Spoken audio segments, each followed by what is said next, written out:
You can't figure out why that these employees quit when, number one, they don't know if they're doing a good job or a bad job or anything in between. They're just kind of out there adrift on the sea. That was example number one. Then example number two, because you're not telling them and there's no clear direction, they're in constant failure mode. And nobody wants to work where they think that they're consistently being a failure, consistently letting you down, or hearing, if I want something done, I just have to do it myself. If you think that, or if you feel like you're constantly having to edit and fix, this is for you. Learning how to get out of that is a you thing. It's not a them thing. Welcome to the Super Clinic Project Podcast, where we take regular clinic owners and turn them into cash-based multimillionaire entrepreneurs.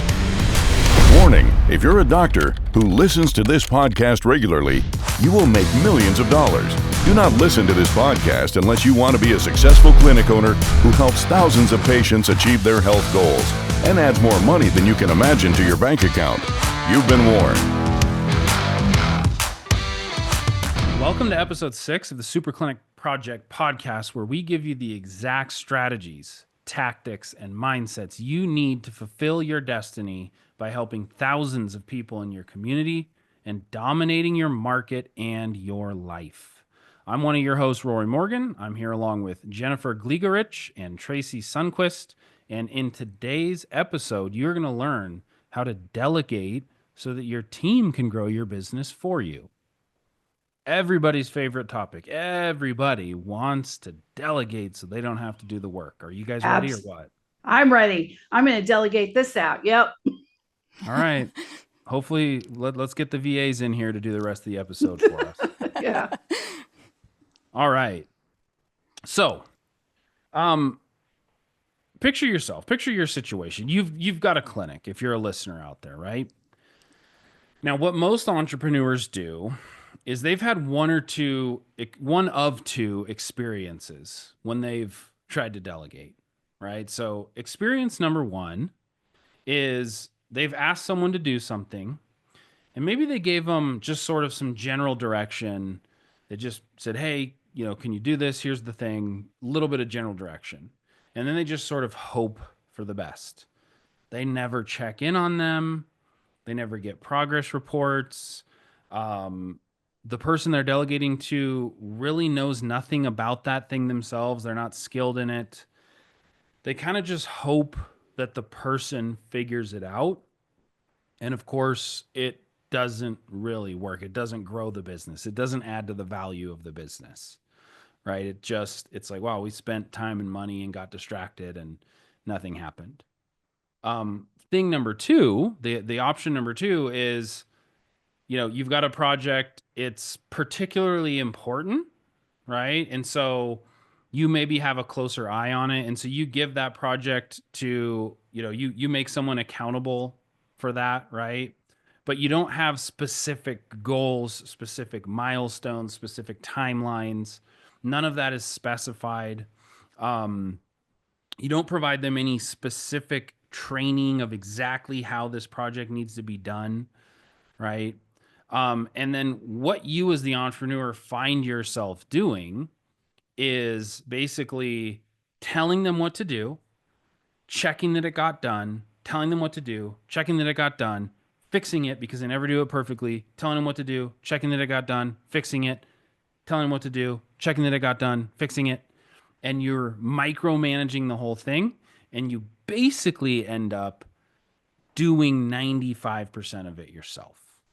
So in the quietness of your own peeving car, off your employees so much because you look like a total tool that kind of doesn't have direction. Yeah. Shortly after that, your employee quits. Yes. And you can't figure out why that these employees quit when, number one, they don't know if they're doing a good job or a bad job or anything in between. They're just kind of out there adrift on the sea. That was example number one. Then example number two, because you're not telling them and there's no clear direction, they're in constant failure mode. And nobody wants to work where they think that they're consistently being a failure, consistently letting you down, or hearing, if I want something done, I just have to do it myself. Right. So if you think that, or if you feel like you're constantly having to edit and fix, this is for you. right? Learning how to get out of that, because that is a you thing. It's not a them thing. And I know that's hard to hear. If you don't have time to do it twice, you have to do it right. And I totally botched that. If you don't have time to do it right, you definitely don't have time to do it twice. There you go. I like that. I like that.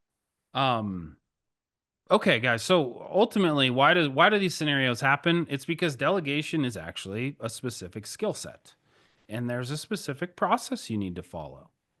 All right. It's like you don't learn to slam dunk a basketball just because you just pick up a basketball. It's like you have to build skills. You have to build strength in your core and strength in your legs, and you have to practice jumping, and you have to get better and better at it.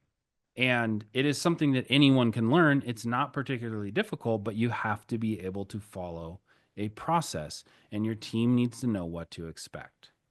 So there's basically three things that it requires to delegate. Number one is you have to have a clear vision and clear, trackable, specific goals with defined timeframes, right? Now, let me just be very clear, because all CEOs think this. They think, yeah, it's clear. I know what I want. I'm not talking about clear in your head.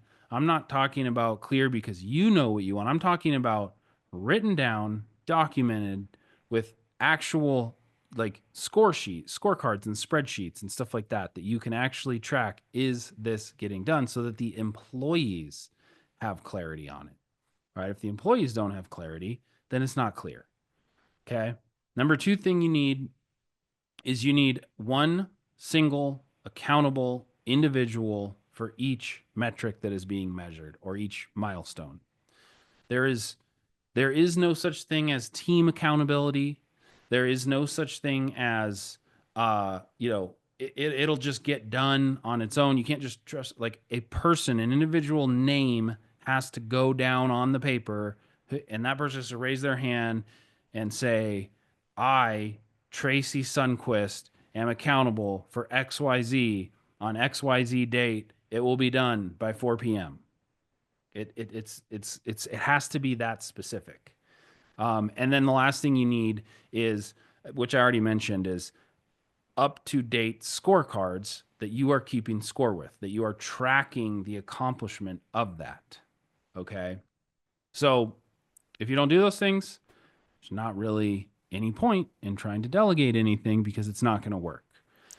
Keep in mind, though, you want to track the numbers, of course, because they're objective, but you also need to watch out for some pitfalls, because if you're going to set up something for, say, you have a sales team and you say, well, make 5 calls between 9 and 10 a.m., those calls can be so bad because they're focused on doing 5 rather than they focused on why they're doing 5. So don't forget to include the outcome that you want, right? So instead of just 5 calls, you might want to say, get 3 patients on the schedule between 9 and 10. Yeah. Yeah. And that would be the difference between outcome-focused goals versus process-focused goals, activity-focused goals. Absolutely. I think the other big thing is that frequently what happens with delegation is it seems to be a one-way thing, where it's the person delegating just giving a whole list of instructions. But what I've seen repeatedly is that with that download, the person that you're delegating to doesn't necessarily see, doesn't connect to what it is that you're really after, doesn't really put the same meaning on deliverables as you would.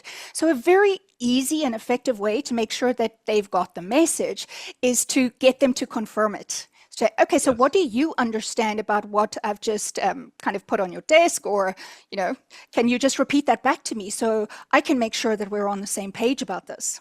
Yeah, absolutely. And that we're going to get in just a minute here into the specifics of how to make sure that you have buy-in, right? But it just reminds me to remind you guys, go back and listen to the last episode, because part of the job of a CEO is to set that vision and make sure his employees understand the vision, right? Because whatever goal you're setting, whatever thing you're delegating, should track back in that employee's mind to, oh yeah, I see how this helps us accomplish what our goals are here, right? I can see the usefulness of it. It's not just some random idea that Dr. Rick got when he went to a conference and he heard his friend was doing this thing, and so now we're going to try to do it, right? It's very, very specific. Yeah, because Okay, part of your so job is a chief reminding officer. So you do have to remind them, but you also have to make sure that you stay organized. And so that's a skill set that I'm sure Rory's about to talk about. yeah, absolutely. So step number one, when you're trying to delegate, is you've got to run a team meeting, right? And you've got to redeliver. Now, you should be doing this all the time, but you've got to redeliver the vision of the business and the specific goals that you're focused on. So you've got to make sure that every person understands why the goals serve the vision. You've got to understand how this makes the business better, and your team actually understands why it's important. You know, you're going to want to do things like you're going to want to tell stories of how this changed so and so's life, and we're going to change more people's life, right? You're going to want to tell stories of what it was like when you were getting started and how hard it was, but now we're here, right? You're going to want to get people inspired with those things, right? You might want to go look up, examples of just great businesses and exemplary CEOs who did great things, and they put in they did all these hard things, and they made these hard choices, and they did difficult things that made the business better, and how everybody benefited as a result, right?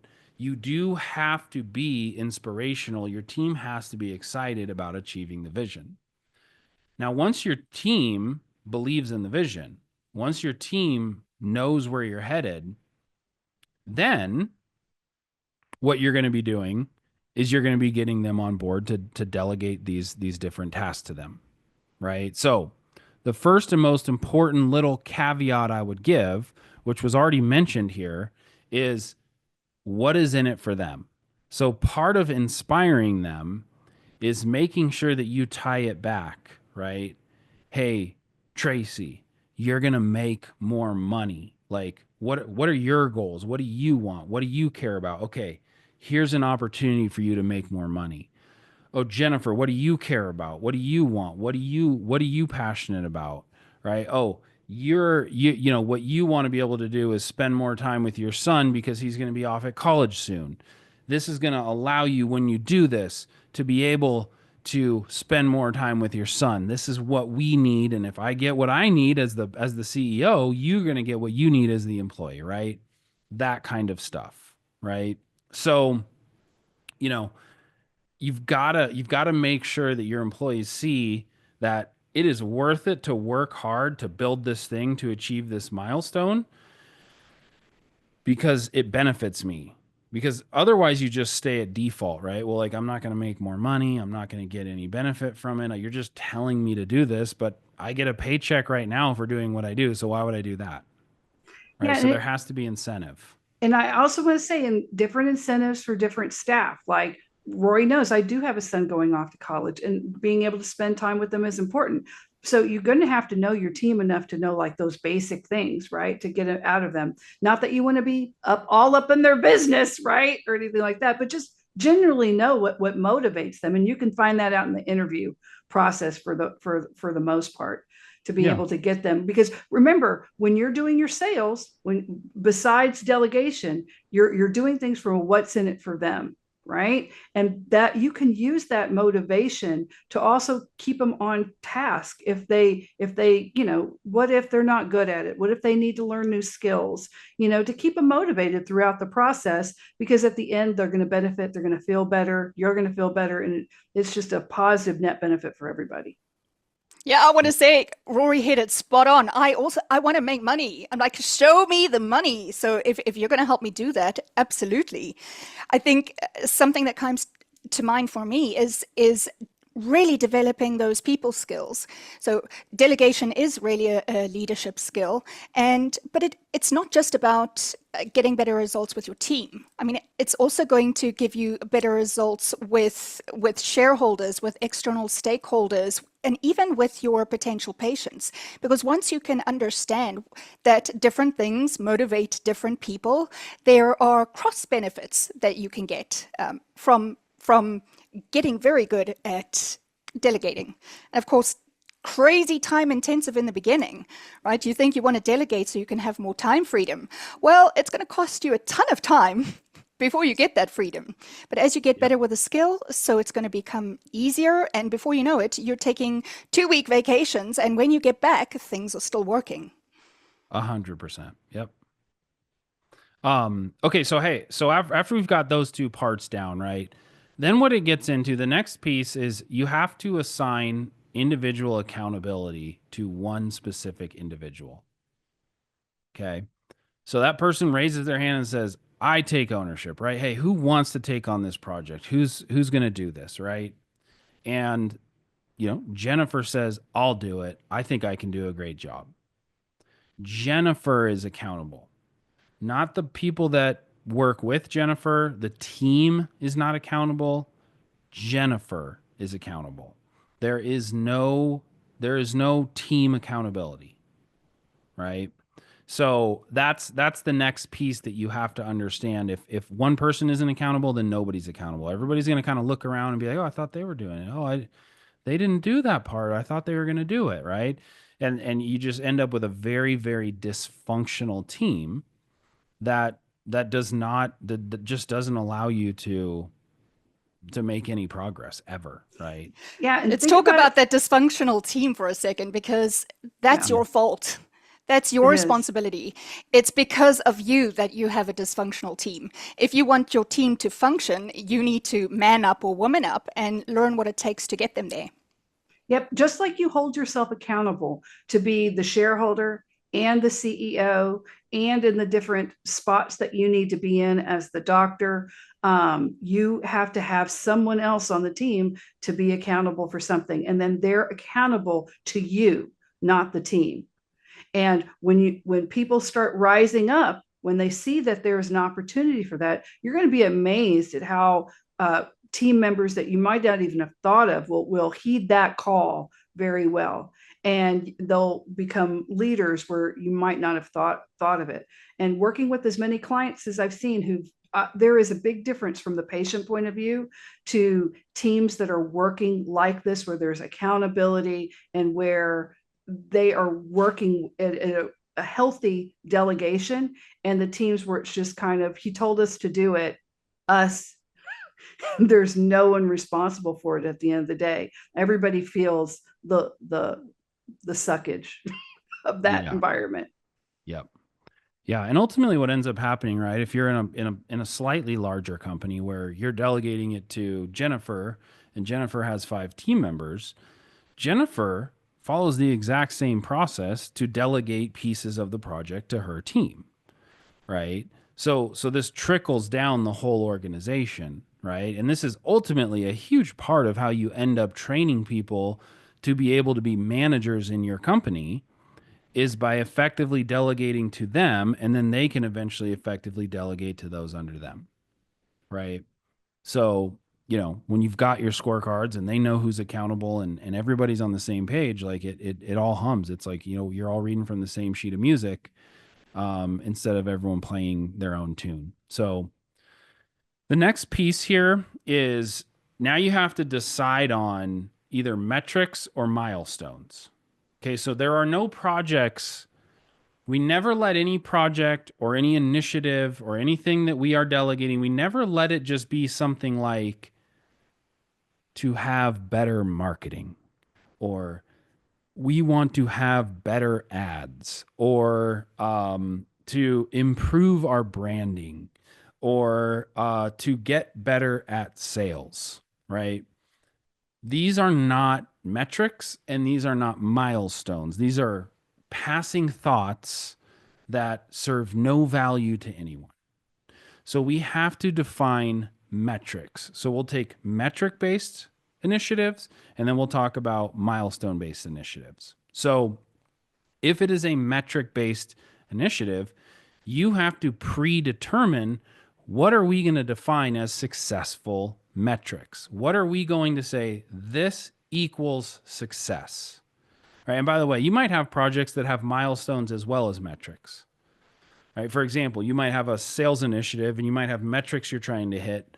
But in order to do that, you first have to get some certain flyers printed up. And so that might be a milestone that has to get achieved in order to hit the metrics, right? But you just, bottom line is you have to define all of those when you start.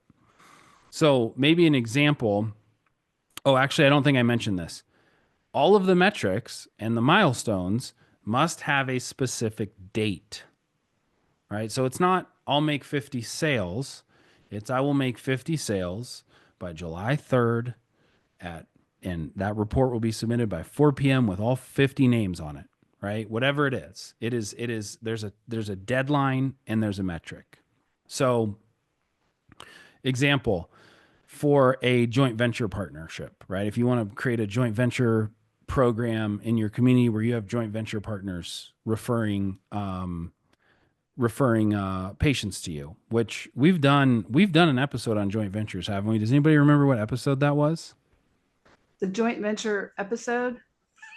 No, I don't remember which one it was. I think it was like two or three. Two or three. It was 2 or 3. Well, guys, if you want to have referral quality patients where you have partners in the community referring patients to you all the time, go back and listen to episode 2 or 3. Might as well just listen to both because you'll benefit. So if we're going to set one of those up, we might set a milestone, connect with 50 potential venture partners each week, right? Schedule a minimum of 5 VIP experiences with potential vendor partners each week. Run a minimum of 5 VIP experiences with those potential vendor partners beginning in week 2, right? Because we're setting those up in week 1. Close a minimum of 2 joint venture partners per week beginning in week 2, right? And the report for that will be due every week, Friday, 4 p.m. Right? So now we have something we can measure if it's actually being attained. And it was episode 2 or second episode because. But you should also watch episode 3 again. Yes, you should. And 1 and 4. And 5, because I think this is episode 6. So just put it on repeat. Okay, so if the project's milestone based, right? So we don't have a metric we can measure, then we just have to define what those milestones will be. And I already gave an example of that. But you make the commitment and you set a due date for it, right? So Tracey might have to stay up late. She might have to wake up early, but she's making a commitment to get it done. Hopefully she doesn't. Hopefully she can get it done in the time allotted. But if she's committed to the goals, which is what you want as a small business, you need people who care about the goal, right? And they'll stay 45 minutes late to get it done, right? Like you've got to have that type of culture if you're ever going to grow something beyond yourself. So the next thing, these are pretty important, is going to be you've got to get assurance that the accountable individual actually understands the desired outcome. So you're just going to ask them, like, do you understand exactly what it is I'm looking for? Do you understand the vision and the idea and the, everything I've told you? Like, is there anything you're confused about? Okay, great. Get confirmation of that. Next, you need to get assurance that that accountable individual has both the time and the resources. Okay. So they might need to spend money. So they might need a credit card, right? They might, if you say, hey, do you have the time available to do this and the resources you need to complete this project on time? They might say, actually, no, I do not have the resources. I am going to need a graphic designer and I am going to need a salesperson, right? Or they are going to say, yes, right? Hopefully you're doing something that you do have the capabilities of doing, but it's like, you do have to get that confirmation from them. I'd like to get in here, especially when you're talking about joint ventures or marketing, or really anything in the business. Be sure that they're open to, when you have defined goals that they're going to get to, that you let them know, now we're going to look at this and we're going to see if, next week we're going to talk about what it took to do this. Keep track of your time on this. I want to be able to see the time it's taking. And then you can also manage that expectation better. Maybe they do need more time. Maybe that 45 minutes starts to creep, to an hour or more, and it's because it's taking longer, or maybe not. Maybe they're taking too much time when there doesn't need to be that much time. Either way, you want to agree to the time, and then you want to be able to look at that. But when you have metrics, it makes it much more easy for you to effectively navigate that. Yeah. And before continuing down the list, this is a good opportunity to help you understand why one-on-one accountability is so important. So as you're checking in with this person each week and you have that one-on-one accountability meeting and they're like not hitting the milestone, that gives you your opportunity to be like, okay, what happened? Where did you get stuck? If they don't have a specific answer, that means they're not working on it, right? Okay, well, the goal was to schedule 15 people. How many calls did you make? I made this many calls. Okay, let's check and confirm that's possible. I made 300 phone calls. Okay, let's just check your numbers. Let's just confirm. Like, maybe you're not making quite as many as you think. Oh, wait, you made 100, but you reported that you made 300. Where's the discrepancy coming from? I call them all 3 times. Yeah. And so we, in my business, we actually just fired someone for this because it was like, one-on-one accountability meeting. It's like, you know what? You're only booking a few leads every day, and you're claiming to be connecting with, this many people, and you're claiming to be making this many calls. Why isn't it working? What's going on? Where are you getting stuck? Oh no, I don't know, right? Not non-specific answers. Oh, the leads haven't been as good. It's just been a little bit hard, right? Non-specific. They can't tell you where they're stuck, right? Okay, well, let's take a look here. Sure enough, this person was not making the calls. They were not making the dials, right? But they were reporting at the end of every day that they were. And it's like, okay, what's been going? Oh, yeah. Well, I was really busy. I'm sorry. I didn't tell you. I was just this and that. And then, right. It's like, sorry, that's an integrity issue. If that was going on, we're understanding. You could have called me and said, hey, I have some stuff going on. I'm going to need some time. And we would have been very understanding, but you didn't do that. You lied. And so that's how you discover the stuff. And if you're not having those accountability meetings, you're never going to discover that stuff. You're just going to keep paying this person for doing a job that they're not actually doing. Okay, let's get back on track because this has gone down a dark road. Although the Tracey, do you have something you need to share with us? The delegating does naturally dovetail into performance management. So as effective as you want to get in being able to delegate effectively, you also need to be able to do performance management effectively, which is exactly the same thing, just with a different goal. Yeah. So with delegation, it's about fulfilling the function at a quality and in a time frame that you are determining. But when it comes to performance management, it's about clearly defining this is where you've gone off track. This is what we've done to support you to correct it. You have got this amount of time for us to start seeing progress, and then of course documenting everything, so that by the time it comes where you can see this person just they're not able to, whether it's they're not willing to or they're not capable, you need to move on to the next. You need to be able to get rid of the person and replace them, because it's going to get everybody out of joint if you don't do that. Right. Yeah, absolutely. And you also have to be willing to get that feedback. You might be thinking, this is how this is supposed to go, but maybe in your market or for what's happening, it's not going because there's something else. Or maybe that staff just needs another pair of eyes to go, well, wait a minute, have we tried this? And then they try this and then suddenly you get it. So it has to be, that spirit of collaboration. You're all trying to get to that same goal. So how are we going to do it? Being able to foster that sort of candor where they can tell you, I really don't know. I'm doing everything you said.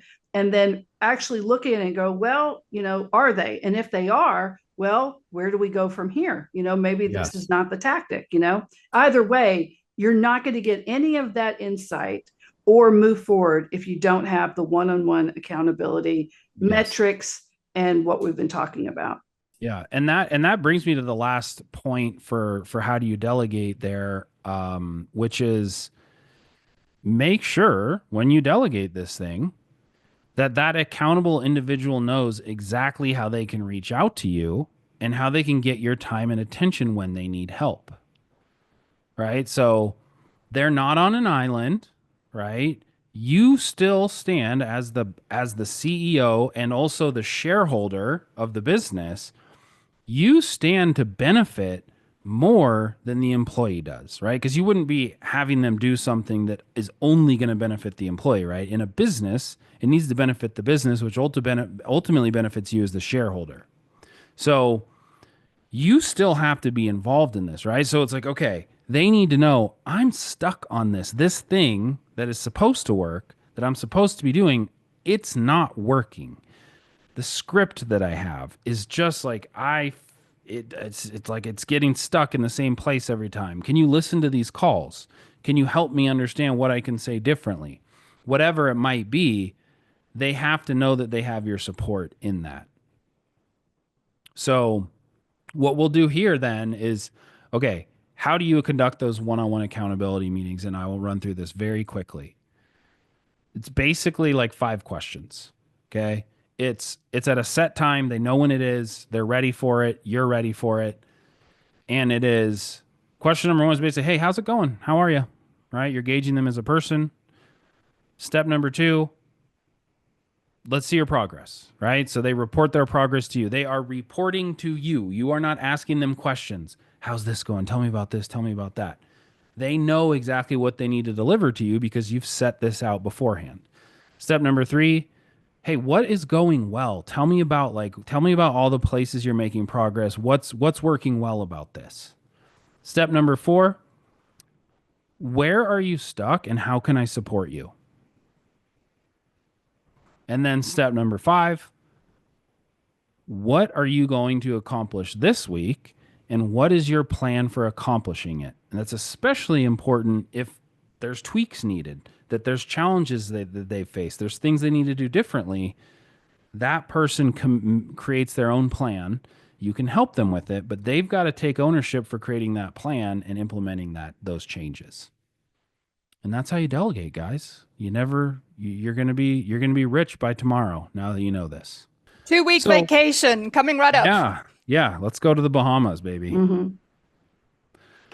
Okay. So let's wrap it up here. And guys, what I want to remind you again is if you want to get into our mastermind where we teach you all this stuff and there's documents that support it and you can download them and you can ask questions of other multi-million-dollar clinic owners and you can network with people that really, really know what they're doing. I run that mastermind with Dr. Zano, who had one of the busiest practices in the world at one time. That website is superclinicproject.com. You can join the mastermind and you can also subscribe to this podcast so you don't miss any more valuable episodes like the one that you're hearing right now. I want to ask you for one more thing. Share this podcast with your friends who own clinics. You know it'll help them. Bless them. Share it with them. This podcast will grow when you share it. And so we're giving you this information for free. So pay back the favor and share the podcast because it helps people do the right thing.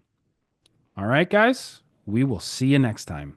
Bye. You've been listening to the Super Clinic Project podcast. If you like what you hear, subscribe and stay tuned for further episodes of the Super Clinic Project podcast.